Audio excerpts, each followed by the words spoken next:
இந்த Netflix என்ன நெனச்சான்னு தெரியல. நமக்கு நவம்பர் மந்த்ல மட்டும் புதுசா 2 சீரிஸ தமிழ் டப்ல ரிலீஸ் பண்ண போறாங்க. அதுலயும் ஃபர்ஸ்ட் டைமா ஒரு ஜாப்பனீஸ் சீரிஸ் ரிலீஸ் பண்றாங்க. ஸோ அதெல்லாம் என்னென்ன அப்படின்றத இந்த வீடியோல பார்த்துடலாம். அதுக்கு முன்னாடி இது மாதிரி அப்கமிங் டிராமா அப்டேட்ஸ்க்கு இந்த வீடியோக்கு ஒரு லைக் போட்டு நம்ம சேனலையும் சப்ஸ்கிரைப் பண்ணி வச்சுக்கோங்க. லிஸ்ட்ல ஃபர்ஸ்ட்டா பார்க்க போறது அஸ் யூ ஸ்டுட் பை அப்படின்ற ஒரு Korean psychological thriller drama. Abuse ஆன மேரேஜ் லைஃப்ல இருக்க நம்ம ஹீரோயின் அதுலேருந்து தப்பிக்கிறதுக்காக ஒரு பொண்ணு கூட சேர்ந்து அவங்க ஹஸ்பண்டுக்கு ஒரு பாயாசத்த போட பிளான் பண்றாங்க. ஸோ அதுக்கப்புறம் இவங்களே எதிர்பார்க்காம நடக்கிற சம்பவங்கள் தான் இந்த சீரிஸோட கதையே. இது நவம்பர் 7 அன்னைக்கு 8 எபிசோட்ஸோட Netflixல தமிழ் டப்பிங்கோட ரிலீஸ் பண்றாங்க. ஸோ வெயிட் பண்ணி பார்க்கலாம் இந்த சீரிஸ் எந்த மாதிரி இருக்க போகுது அப்படின்னு சொல்லி. அடுத்ததா நம்ம பார்க்க போற சீரிஸ் லாஸ்ட் சாமுராய் ஸ்டாண்டிங் அப்படின்ற ஜாப்பனீஸ் மார்ஷியல் ஆர்ட்ஸ் கலந்த ஒரு சீரிஸ்னே சொல்லலாம். இந்த சீரிஸ் 1878 பீரியட்ல நடக்க போறதா காமிச்சிருக்காங்க. 292 சாமுராய் வீரர்கள் ஒரு டென்ரியோஜி அப்படின்ற டெம்பிள்ல ஒண்ணு கூடுறாங்க.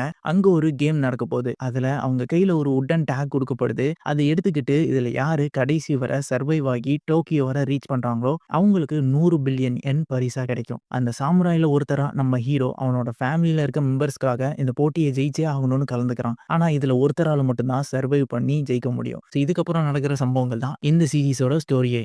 இதுவும் நவம்பர் 13 அன்னைக்கு தமிழ் டப்டோட Netflixல ரிலீஸ் பண்ண போறாங்க. மொத்தமா 6 எபிசோட்ஸ் தான். ட்ரைலர் பார்க்கும்போது தரமா இருக்கு. பார்க்கலாம் ஒருத்தான சீரிஸா இருக்கா இல்லையான்னு சொல்லி.